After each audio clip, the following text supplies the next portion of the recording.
Tubig. Yan, basa. Tubig.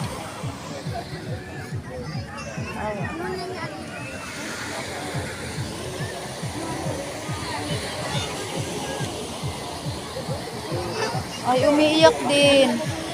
Umiiyak. Nakain pa nga eh. Umiiyak din siya. Na-stroke lang yan, na-stroke ka? Oo. Na-stroke lang yan. Nangisay na nga siya kanina eh. Okay. Pwede na po yung pa-inmen. Mamaya pa. Okay. Wag po muna kasi malulunod. Oo. Kapag na-stroke siya, ibig sabihin hindi rin gumagana ng maayos yung paglunok niya. Pag ano siya, mapupunta lang sa baga. Hindi pwedeng ipump yan sa dulo. Kumain pa naman. Okay naman po siya na, ano, Pump dito. nahinga naman po siya. Nahinga naman. Nabasain na yan. Na-stroke lang po. Kaya nalunod.